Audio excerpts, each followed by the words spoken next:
रसूल अकरम सल्लल्लाहु ताला अलैहि वसल्लम दरबारी शायरेर नाम की हजरते हसन बिन साबित रदियल्लाहु ताला अन्हु। तो हजरत हसन बिन साबित के जिज्ञासा करा होच्छे, हसन रसूलेर शान सम्पर्के तुमी किछु शोनाओ। तो हजरत हसन रदियल्लाहु ताला अन्हु बोलছেন, वा अजमलु मिनका लम तरा कत्तु आइनी वा अहसनु मिनका लम तलिदिन निसा। महबूब, তোমার মতো সুন্দর চেহারা আমার চোখ দুনিয়াতে কাউকে দেখেনি, আর তোমার মতো নিখুঁত মানুষ দুনিয়াতে কোনো মা পয়দাই করে। তুমি কেমন সৃষ্টি হয়েছো? কাআন্নাকা কদ খুলিকতা কামা তাশাউ। তুমি এমন ভাবে তৈরি হয়েছো যেন তুমি যেমন হতে চাইছিলে তোমার খোদা তোমাকে তেমন তৈরি করেছে। মানুষ কোথাকার? আরবের মানুষ। আরব থেকে সফর শুরু করলাম, মিশরের দিকে আসলাম। হযরত ইমামে বুসিরি রাহমাতুল্লাহ তাআলা আলাইহি মিশরের বড় মাপের একজন শায়ের। তো হযরত বুসিরিকে জিজ্ঞাসা করছি, ইমাম আপনি আমার রাসূল সম্পর্কে কিছু বলুন। তো হযরত বুসিরি লিখছেন, ফাইন্না ফাদলা রাসূলিল্লাহ লাইসা লাহু হাদ্দুন ফায়ুরিব আনহু নাতিকুম বিফামি। এ মুস্তাফা, তোমার শান আমি কি বয়ান করব? যে যে তোমার শান বর্ণনা করে ও নবী তোমার শান কেউ বয়ান বর্ণনা করতে পারে না। প্রত্যেকে আপন আপন পণ্ডিতদের পরিচয় দিয়ে থাকে। যার কাছে যতটা ওয়ার্ড স্টক রয়েছে ও ততগুলো ওয়ার্ডকে নিয়ে খেলা করায়। নবী তোমার হাকিকি সম্মান কেউ বয়ান করতে পারে না। ফাইন্না ফাদলা রাসূলিল্লাহ লাইসা লাহু হাদ্দুন। নবী সাল্লাল্লাহু আলাইহি সাল্লামের শান মানের কোনো লিমিটেশন নেই। আচ্ছা, এখানে উদাহরণ, ঈদের চাঁদ দেখা করে আমাদের খুব সমাজে আমরা যে যে অবস্থায় থাকি না কেন ঈদের চাঁদ দেখার খুব চেষ্টা করি। তো যে রাস্তায় দাঁড়িয়ে ওই হুজুরকে বলে, হুজুর আমি রাস্তার উপর থেকে চাঁদ দেখেছি। যে বাড়ির ছাদে ছিল ও বলে, হুজুর আমি তিনতলা থেকে চাঁদ দেখেছি। কেউ টাওয়ারে ছিল, হযরত আমি টাওয়ারের উপর থেকে চাঁদ দেখেছি। তো টাওয়ারের উপরে চাঁদ ছিল না ও ছিল? ও ছিল। রাস্তার উপরে চাঁদ ছিল না ও ছিল? ও ছিল। ছাদের উপরে চাঁদ ছিল না ও ছিল? ও ছিল। তো যারা যারা চাঁদ দেখার দাবি করছেন, কেউ ছাদ, কেউ টাওয়ার, কেউ রাস্তা, তো এটা চাঁদের স্থান বয়ান কেউ করতে পারেনি, নিজের অবস্থার কথা বয়ান করেছে। তাই মাহবুব, ये तो আসমানের চাঁদ, কিন্তু তুমি এমন এক চন্দ্র, তুমি এমন এক সূর্য, তোমার শান যে বয়ান করে ও তোমার শান নয়, আপন অবস্থার কথা বয়ান করেছে। কেন? তোমার পর্যন্ত পৌঁছানো কারোর দ্বারা সম্ভব নয়। আরব গেল, মিশর গেল। এবার একজন শেখ সাদি রহমতুল্লাহ দরবারে আসছি। হযরত শেখ সাদি, আপনি আমার রাসূল সম্পর্কে কিছু বলুন। হযরত শেখ সাদি কি লিখছেন? ইয়া সাহিবাল জামাল ওয়া ইয়া সাইয়্যিদাল বাশার من وجهك المنير لقد نور القمر لا يمكن الثناء كما كان حقه بعد از خدا بزرگ تو ही किस्सा मुख्तसर। ऐ मुस्तफा, তোমার শান বয়ান করতে গিয়ে আমার কলম আর চলে না। আমি এতটুকু লিখছি যে আল্লাহর পরে সবচেয়ে বড় জাত হলো তোমারই সত্তা। এই পর্যন্ত শেষ করুন চ্যাপ্টার। আসুন আগে আরব হলো, মিশর হলো, আর অনারবীয় একজন বড় শায়েরকে দেখালাম। এইবার আমরা চলে যাচ্ছি উত্তর ভারতের দিকে। উত্তর ভারতের দিকে সফর করছি, কিছু ইন্ডিয়ান মানুষের কাছে গিয়ে জিজ্ঞাসা করছি, বলুন তো আমার রাসূল কেমন ছিল? একজন উত্তর দিচ্ছে, তিনি তো আমাদের মতো মানুষ ছিলেন। ওর দরবার ছাড়লাম, আরেকজনের দরবারে হাজিরি দিলাম, বলুন তো রাসূল কেমন ছিল? এ উত্তর দিচ্ছে, রাসূল আমাদের বড় ভাইয়ের মতো ছিল। মুফতি আমজাদ সাহেব বলে গেলেন। আরো একজনের কাছে গেলাম, তারপরে রাসূলের ভিতরে দোষও আছে, পাপও আছে, ভালো আছে, মন্দও আছে। নাউজুবিল্লাহ। এই সমস্ত দরবারকে ছেড়ে দিয়ে ওই উত্তর ভারতের বেরেলি শহরের ইমামের দরবারে গিয়ে হাজির হলাম। যে আরবের কালচার তো এটাই পেলাম, মিশরের কালচার এটা পেলাম, কিন্তু হিন্দুস্তানের অমুক জায়গার আলেমদের ফতোয়া হলো এটা। ইমাম আপনি কি বলছেন বলুন। আমার আলা হযরত পকেট থেকে কলম বের করে লিখছেন, সরওয়ার कहूं कि मालिक ও মাওলা कहूं तुझे। আয় মুস্তাফা, তোমাকে সরওয়ার বলবো, মালিক বলবো, মাওলা বলবো, বাদশা বলবো, আকা বলবো, কি বলবো? बागे खलील का गुले ज़ेबा कहूं तुझे, तेरे तो वस्फ ऐब तनाही से है बरी, ऐ मेरे शाह हैरान हूं क्या क्या कहूं तुझे। ऐ मुस्तफा, তোমার বৈশিষ্ট্যে কোনো কালি নেই, তুমি এমন এক আলো যাতে কোনো ধোঁয়া নেই, তুমি এমন এক ফুল যাতে কোনো কাঁটা নেই। তাই মুস্তফা, আমি নিজে হয়রান যে তোমাকে আমি কি কি বলবো। ইমাম সাহেব যদি বলে যে আমার সূরা মুখস্থ নেই, মুক্তাদির কি হাল হবে? আমরা ইমামে আহলে সুন্নাতকে আবার ধরেছি, হুজুর 14 শতাব্দীর মুজাদ্দিদ আপনি, আমাদের সরদার আপনি, আমাদের ইমাম আপনি, আপনি যদি নবীর শানে কিছু না বলতে পারেন তো আমরা কি শিখবো? আমাদের অনুরোধে ইমামে আহলে সুন্নাত কলমকে নিয়ে বলছেন, শোনো, লাস্ট ফয়সালা দিচ্ছি এই, লেকিন রাজা ने खत्म सुखन इस पे कर दिया, खालिक का बंदा खल्क का आका कहूं तुझे। ও পৃথিবীর মানুষ, এতটুকু শুনে নাও, ইমাম আহমদ রাজার ফয়সালা হলো এটা, আয় মুস্তাফা, তুমি হলে আল্লাহর গোলাম, বাকি সবার ইমাম। তুমি হলে আল্লাহর গোলাম, बाकी सवार इमाम, लेकिन रजा ने खत्म सुखन इस पे कर दिया, खालिक का बंदा खल्क का आका कहूं तुझे।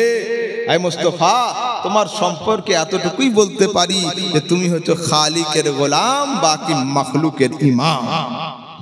আচ্ছা, রাসূল আকরাম সাল্লাল্লাহু আলাইহি সাল্লামের ইমামতির হাল কি জানেন? রাসূলের ইমামতির শান কি জানেন? আরে যে আপনার ইমাম ও আমার ইমাম নয়, যে অমুক মসজিদের ইমাম ও আরেকটার ইমাম নয়, যে ये মাযহাবের ও মাযহাবের ইমাম নয়। রাসূল আকরাম সাল্লাল্লাহু আলাইহি সাল্লামের ইমামতি কবে কমপ্লিট হয়েছিল? মেরাজের রাতে সিদরাতুল মুনতাহাতে, যেদিন 70,000 পয়গম্বর মুস্তাফার পিছনে গর্দান ঝুঁকিয়েছিল, সেদিন মুস্তাফার ইমামতি কমপ্লিট। মুস্তাফা করিমের ইমামতি এই রকম। রাসূল আকরাম সাল্লাল্লাহু আলাইহি সাল্লামের শান ইমাম আহলে সুন্নাত আমাদের যেমন শিখিয়েছেন। শুনুন, বর্তমান সময়ে আমাদের সমাজে সবচেয়ে বড় সমস্যা এখন এটাই, এখন বাইরের লোককে বাউন্ডারির ভিতরে আনবো, এই চিন্তা কম করতে হবে। বাউন্ডারির ভিতরের লোকগুলো যেন বাইরে না চলে যায়, এই চিন্তা বেশি করতে হবে। ঠিক? এখন সুন্নিদের মধ্যে এই শিয়া মতবাদ আসতে শুরু করেছে, বিশেষ করে সৈয়দ নামের খানকাগুলো বেশিরভাগ ওদিকে ধাবিত হয়ে যাচ্ছে মুহাব্বতে আহলে বায়তের আড়ে। আর তাদের দাবি ইমামে আহলে সুন্নাত কিছু করে যায়নি। আস্তাগফিরুল্লাহল আযীম, আলা হযরত রাহমাতুল্লাহ তাআলা আলাইহির দুটো ছন্দকে যদি এক পাল্লায় করে দেওয়া হয় আর সারা দুনিয়ার আহলে বায়তের মুহাব্বতের দাবিদারদের মুহাব্বতকে এক পাল্লায় করা হয়, তো আলা হযরতের দুটো ছন্দ এই ভণ্ডদের থেকে ভারী হয়ে যাবে। কোন ছন্দ? কোন ছন্দ? আমরা দুনিয়াতে আলে রসুল সৈয়দ নামের লোকগুলোর হাতে চুমো খেয়ে হুজুর খৈরিয়ত সে হ্যাঁ এই পর্যন্ত শেষ। আমার ইমাম লিখছেন, দো জাহাঁ মে খাদিমে আলে রসুলুল্লাহ কর। আয় আল্লাহ, শুধু এই জগৎ নয়, দুই জগতে আমাকে খাদিমে আলে রসুলুল্লাহ করো। फिर कारोसिला हजरत आले रसूल मुक्तदा के वास्ते আমার পীর হযরত সৈয়দ আলে রসুলের ওসিলা তোমার দরবারে। আল্লাহু আকবার। ওনার এই ছন্দকে যদি বা এক পাল্লায় রাখা হয় আর সারা দুনিয়ার এই মুহাব্বতের দাবিদারদের যদি এক পাল্লায় রাখা হয়, তো আলা হযরতের ছন্দ ওদের থেকে ভারী হয়ে যায়। ও পৃথিবীর মানুষ, দুনিয়াতে নিট এন্ড ক্লিন, ক্লিয়ার, পাক, সাফ, পবিত্র মাযহাব যদি কেউ দিয়ে থাকেন, ইমামে আহলে সুন্নাত আমাদেরকে দিয়েছেন, আমাদের শিখিয়েছেন। ইমামে আহলে সুন্নাত হজের দিকে আগাচ্ছেন, সফরে বের হয়েছেন, তো উনি বাড়ি থেকে কি বলছেন? मैं मदीने चला, मैं मदीने चला, फिर करम हो गया, मैं मदीने चला। তো উনি যখন কাছে কাছে পৌঁছচ্ছেন, আমরা কি করি? ইহরাম পরে নিয়ে ফ্লাইটে ওঠার আগে একটা সেলফি, কাবা ঘরে হাত রেখে আরেকটা সেলফি, রাসূলের মাজারের দিকে পিছন হচ্ছে কি আগে হচ্ছে ওটা নয়, আগে সেলফি। হায় আফসোস, আমার ইমাম লিখছেন, पाँव जमते नहीं, अश्क थमते नहीं, पाँव जमते नहीं, लड़खड़ाता हुआ मैं मदीने चला। আমার চোখ দিয়ে অশ্রু থামছে না, আর এদিকে পাও থামছে না। কি করব আল্লাহ? এই কাঁপা কাঁপা পায়ে আমি মদিনা চললাম, তুমি যা করার করো।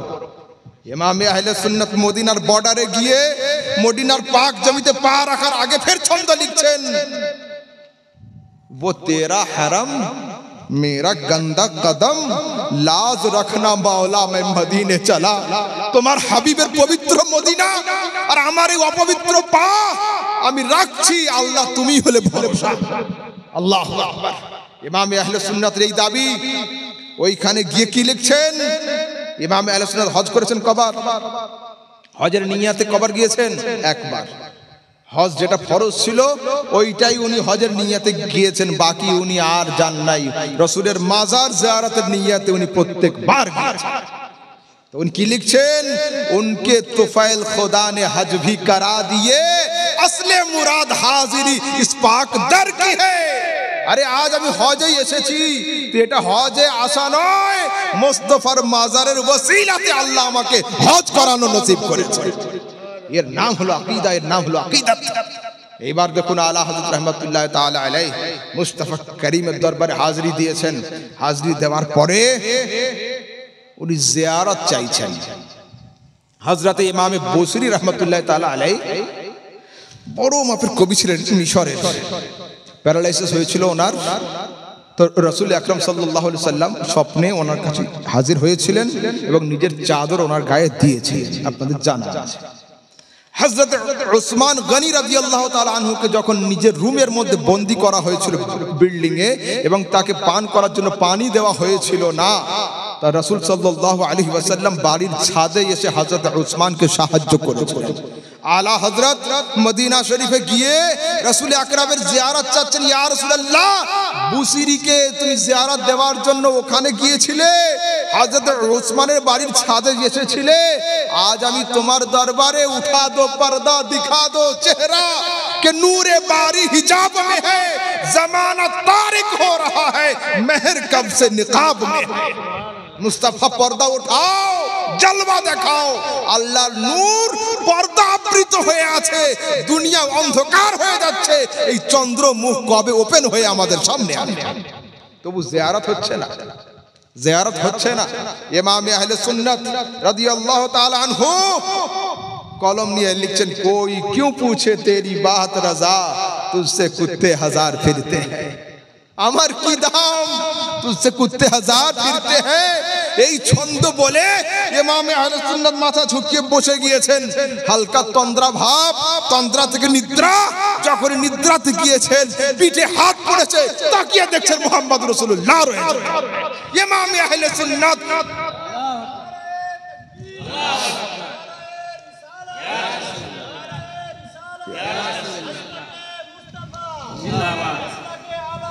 जिंदाबाद अल्लाह। इमाम अहले सुन्नत पॉकेट থেকে কলম নিয়ে লিখছেন, जो तेरे कदमों में है गैर का मुंह क्या देखे, कौन नजरों पे चढ़े देख के तलवा तेरा।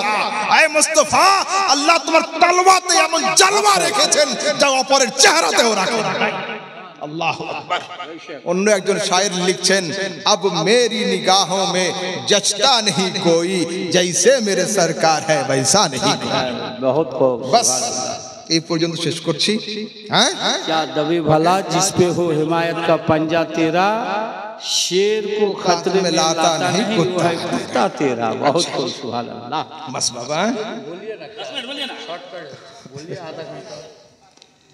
आला हजरत जी, हाँ मौजू ले लीजिए जरा से। हाँ, आला हजरत इमाम अहले सुन्नत রাদিয়াল্লাহু তাআলা আনহু জি, তিনি মক্কা গিয়েছেন, কাবা তাওয়াফ করেছেন। কাবা থেকে যখন ফিরছেন মদিনার দিকে, তো ছন্দ লিখছেন, হাদিসে আছে যে নিজের জন্য যেটা ভালো মনে করে আর ভাইয়ের জন্য ভালো মনে করে না, ও খাঁটি মুমিন নয়। তো রাসূল আকরাম সাল্লাল্লাহু আলাইহি সাল্লামের দরবারের দিকে আসছেন, তো ইমাম এ করছেন, আমি একা যাব না, সবাইকে ডেকে নিয়ে যাই। কেন? রাসূল বলেছেন, যেটা তুমি তোমার জন্য ভালো মনে করো সেটা তোমার মুমিন ভাইয়ের জন্য ভালো মনে করবে। ইমাম ডাকছেন, হাজিও আও আও, शहनशाह का रोजा देखो, काबा तो देख चुके काबे का काबा देखो। আমি একা যাব না মদিনা, চলো আমার সাথে। এতক্ষণ কাবা দেখেছো, এবার কাবার কাবা মুহাম্মদুর রাসূলুল্লাহর জিয়ারত চলো। এই যে ছন্দ বললেন কোন হাদিসের রেফারেন্সে? বুখারী মুসলিমের সিহাসিত তার সহিহ রিওয়ায়াতের মধ্যে আসছে রাসূল আকরাম সাল্লাল্লাহু আলাইহি ওয়াসাল্লাম নামাজের জন্য বেশ কয়েকদিন বের হন নাই।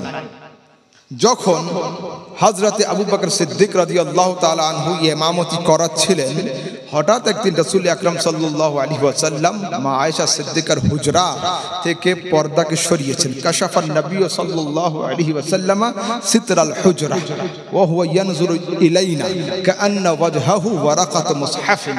রাসূল সাল্লাল্লাহু আলাইহি ওয়াসাল্লাম পর্দাকে সরিয়ে আমাদের দিকে তাকাচ্ছিলেন এবং মনে হচ্ছিল যে খোলা কোরআন আমাদের সামনে রয়েছে। কোরআনকে খুললে যেমন হয় রাসূল তেমন। হযরতে আবু বকর সিদ্দিক রাদিয়াল্লাহু তাআলা আনহু মুস্তাফা করিমের চেহারার দিকে তাকিয়ে নিজের ডান পায়ের গোড়ালির উপরে ভর দিয়ে রাইট টার্ন নিয়ে উনি মুসাল্লিদের সঙ্গে এক হতে চাইছিলেন, মুসাল্লা ছেড়ে দিয়ে। কেন?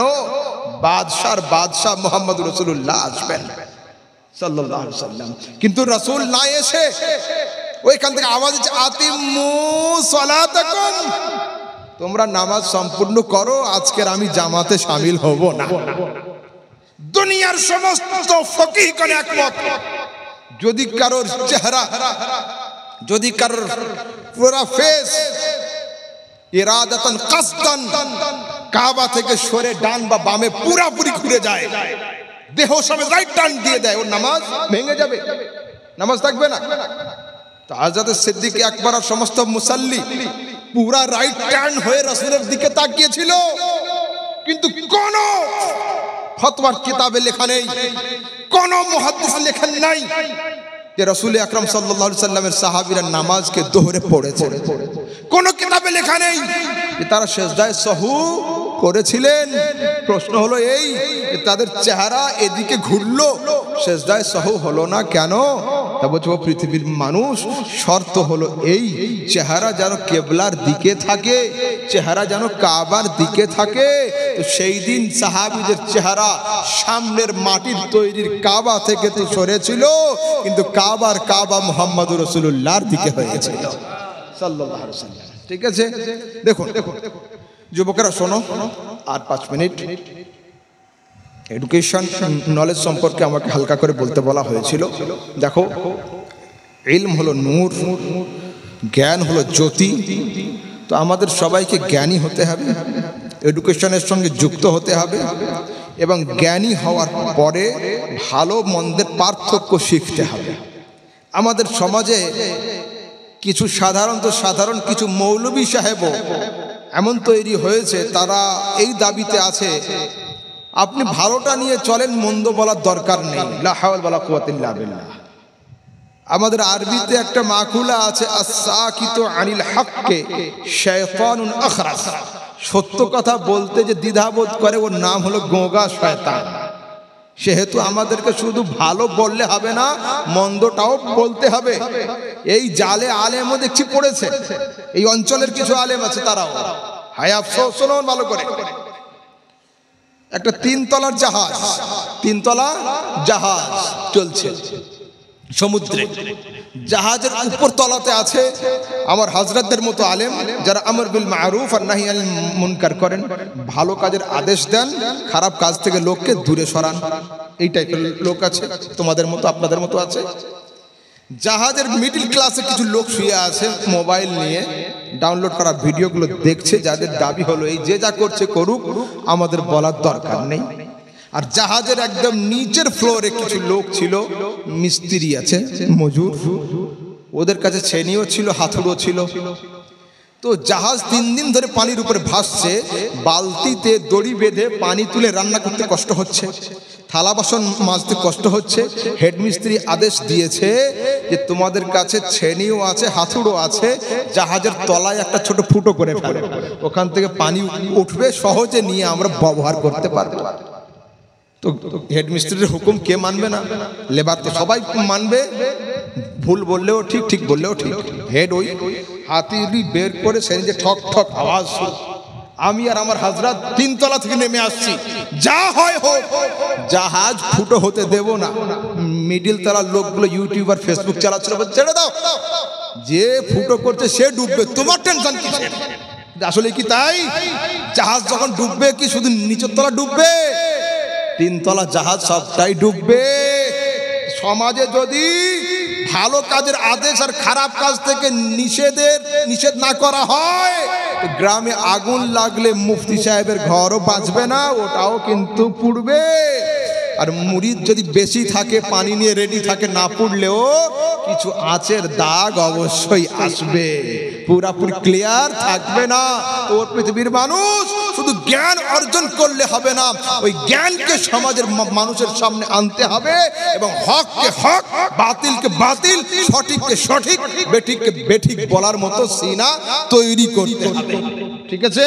তো আল্লাহ তাবারক ওয়া তাআলা আমাদের সবাইকে ইমামে আহলে সুন্নাত মাসলাকে আলা হযরতের উপরে মজবুত হয়ে চলার তৌফিক দান করেন। এটাই হলো সিরাতে মুস্তাকিম। ওয়া আখিরু দাওয়ানা আলহামদুলিল্লাহি রাব্বিল আলামিন। সালাম।